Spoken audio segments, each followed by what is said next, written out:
Hey everybody, and welcome back to another episode of the Speak Plainly podcast, where we speak plainly about things that matter.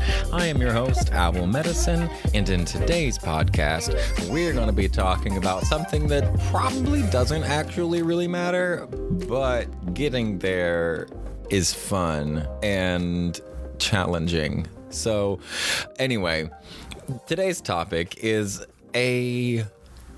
it's a theory of mine that I've had for a couple of years, and I've talked about it with multiple people who found it very fun and poignant. So I'll just share this. This is going to be a lighthearted episode, especially compared to the normal trauma stuff that we cover on a regular basis.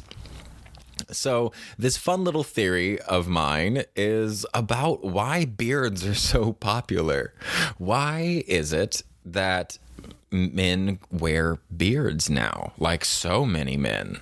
Male-bodied individuals have always been able to grow facial hair, most of them, right? It's different for different ethnicities.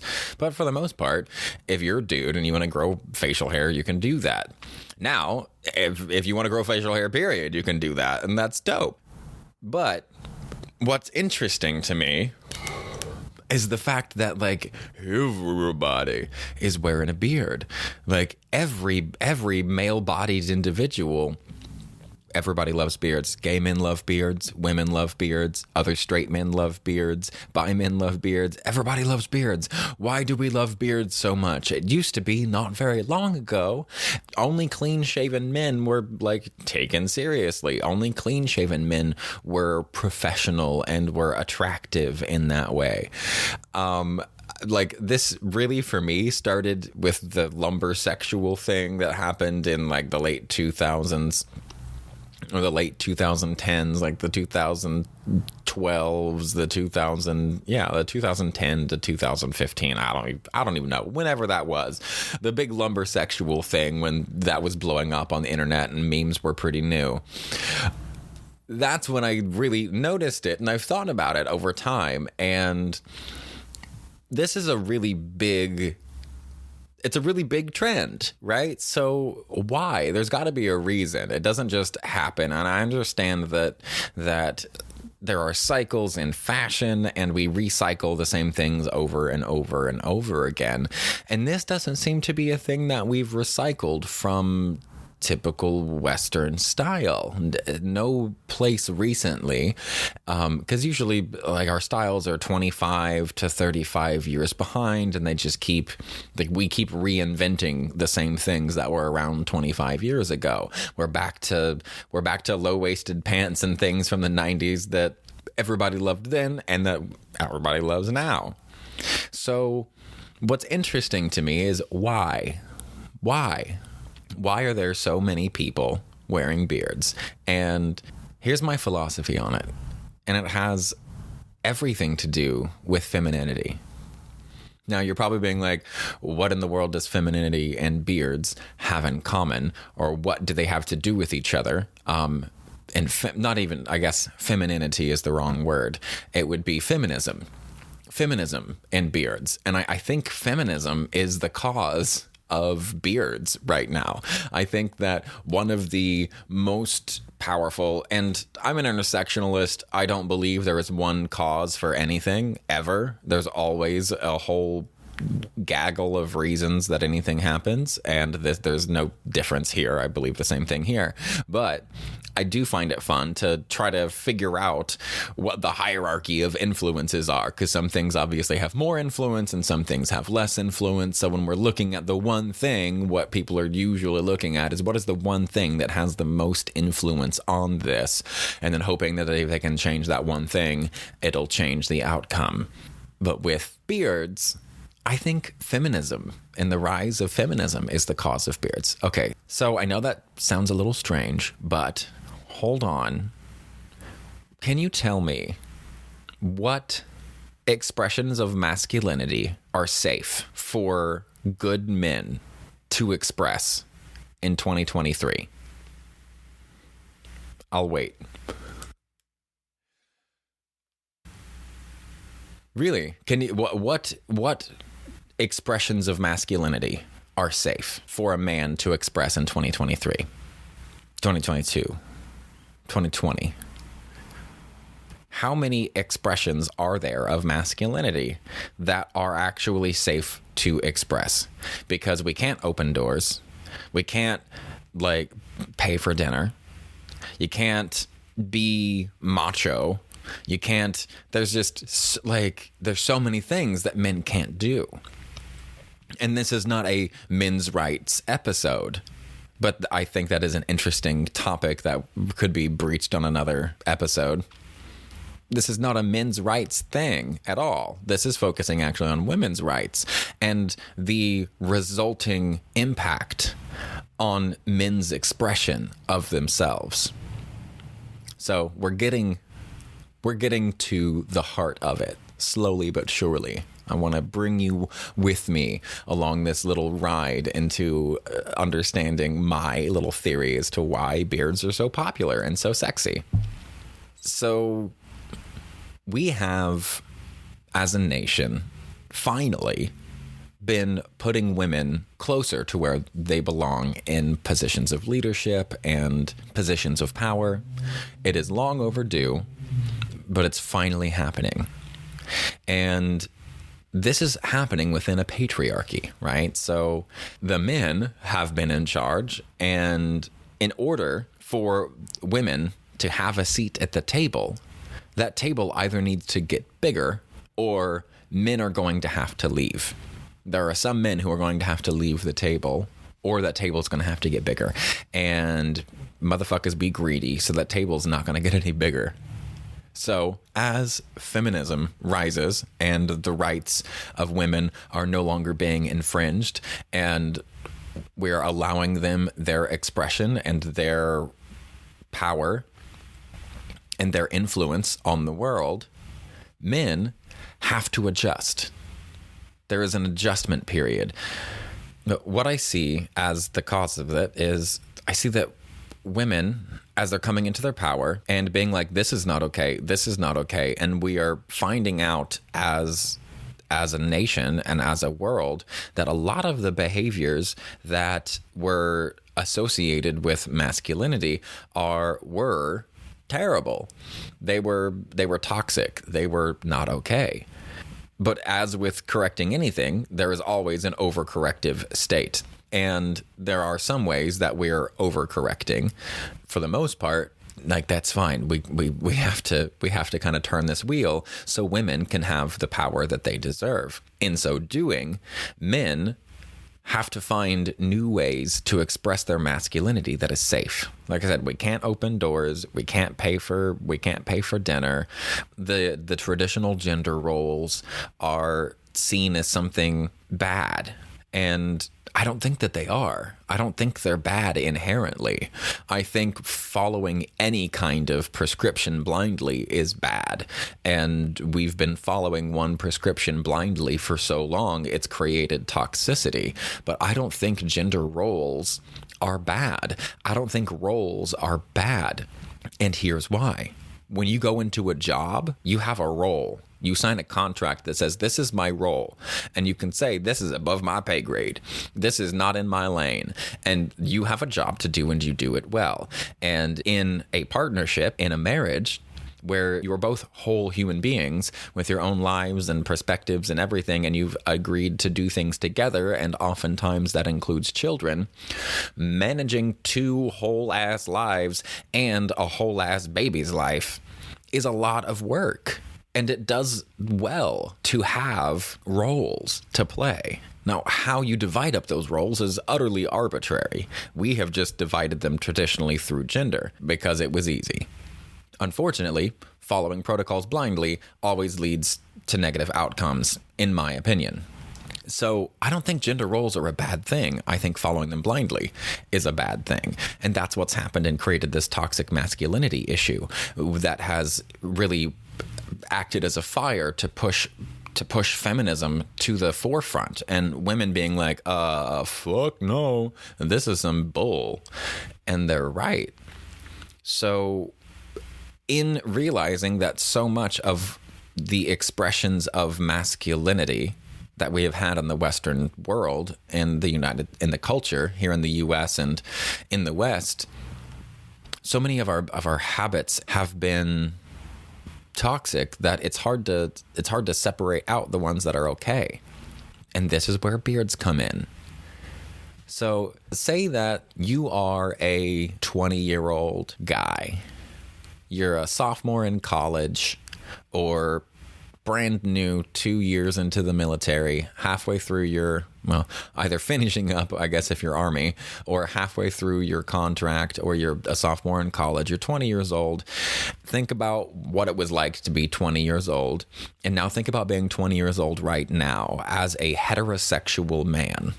What might it be like trying to express your masculinity as a heterosexual, traditional guy who's built for that, who's built for the more traditional stuff, somebody who is naturally conservative, some maybe an earth sign like a Capricorn or a Taurus or something? How is that man supposed to express their masculinity in a way that can draw a partner? Because if you're trying to draw a female partner and you like feminine women, then how are you supposed to draw them and attract to them if they are attracted to masculinity, but you are uncertain how to express your masculinity in a way that isn't toxic? Because basically everything is toxic nowadays. And we're recognizing, like I said, much of our gender roles and stuff have become toxic. I don't think they were toxic to begin with, but they have. And now we have this problem of everything associated with masculinity has this association of toxicity, except one: beards. I really think it's that simple. I know this is silly. It's a bit of a silly episode, but I really like looking at big societal shifts and big societal trends and wondering what other huge societal trend could be influencing another. And when I zoom out to look at the scope of the beard thing, one of the few options I see that are obvious, that could be an obvious influencer, that is an appropriate scale of influence to make an impact, is feminism. So to me, I think this is why the beard craze has started 10 years ago, and I think it's going to continue for another 10 years or so. I really do. It might be over by 3030. Or 2030. It might be over by 2030, but I don't think it's going to be over any sooner than that, because we have at least an entire generation, honestly, probably 2.5, before we really figure out what as a nation we agree culturally are safe expressions of masculinity. It all got chopped up and disappeared into gender roles, and now things that are associated with masculinity may or may not be masculine. They're just associated with the role that the male-bodied person in a relationship played. So I know it's kind of silly, but think about it for a little while, right? It's fun and it's interesting to think about things on this scale. It's how I pass time anyway. I hope you find it enjoyable. Doesn't it make sense though? Doesn't it make sense? Does this make sense to you? Men and male-bodied people have been in charge and in power for so long, and we fuck things up. And now it seems like we're all pretty well agreed, at least the people, maybe not the old dinosaurs in charge, but the people of the US are pretty much agreed that it's time for women to be doing some stuff. And that means that men are going to have to take a back seat for a little while. Men are going to have to adjust.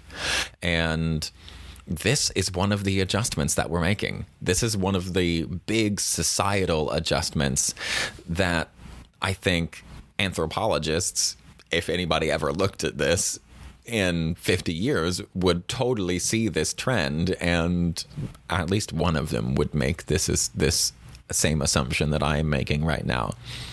Because it is really hard right now to be a man. And that might piss people off because it's all about women's rights. And that's exactly why it's very hard to be a man, is because it is all about women's rights. And men who are young right now, young men are having a hard time because they didn't do anything. They're not the ones in charge. They're not the ones oppressing women. They were raised in the same world that their 20-year-old female counterparts are in, and they did nothing wrong, and yet they're the ones making all of these adjustments. And awesome, great, make the adjustments because we need the future to be different, but none of it is their fault. And I think we forget that sometimes. So I think it's really smart and cool that as a culture, we've all subliminally agreed upon one safe expression of masculinity. And I think one of the reasons it is the beard is because, like I said at the beginning, almost anybody can grow a beard. And number two, you can see that masculinity from far, far away. You can see when a motherfucker has a beard. Like, you can see when a guy has a beard from far away and be like, oh, that's a dude. He's got a 2-foot beard. And you can be pretty certain. So at least you have that. Anyway, this is a very, very short episode, but it's just a fun one. I hope that this was fun for you, and I hope this makes sense to you. I really do. I hope this makes sense to you. I hope you got a kick out of it, because that's why I think everybody finds beards so sexy. Is it really boils down to, it's one of the few safe expressions of masculinity that are available to men in 2023. I don't know any other safe expression of masculinity, one that won't get you ridiculed or called toxic or called conformist or whatever. There's not a lot of safety for men right now, and especially young men. And I think beards are how they're going about providing themselves with a safe, pre-approved expression of their own masculinity. All right. Thanks for listening. If you made it this far, you didn't make it that far, but you made it to the end. I appreciate you listening. I hope that you have a fantabulous day, and I hope that maybe this week, don't take stuff so seriously. Maybe this week, let's just think on some big, philosophical, possibly controversial, but ultimately inconsequential subjects. Because that's a fun way to work your brain in a low-stakes environment, which actually is good for your ADHD. If any of you are like me and are ADHD babies, it's a great way because it teaches you how to focus in a not high-pressure environment. You want to know why ADHDers are also procrastinators? It's because we need those external expectations and limitations on us in order for us to function. In order for us to produce and output the stuff that we need to have pressure on. That's what we're used to. That's part of the chronic stress adaptation. We need that stress. That's how we've learned to function.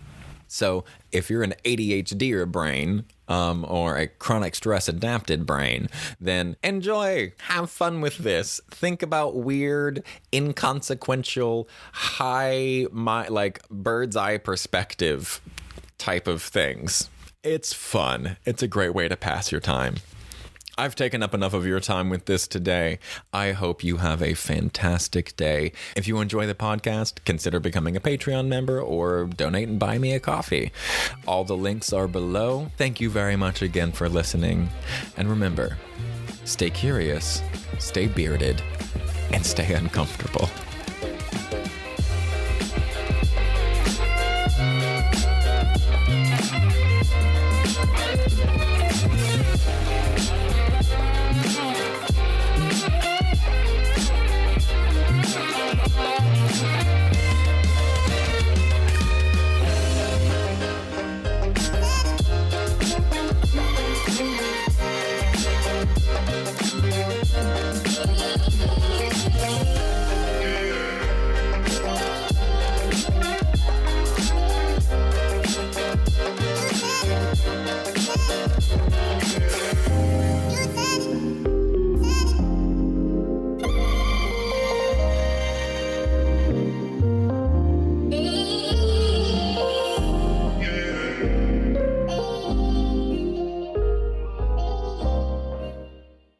roots and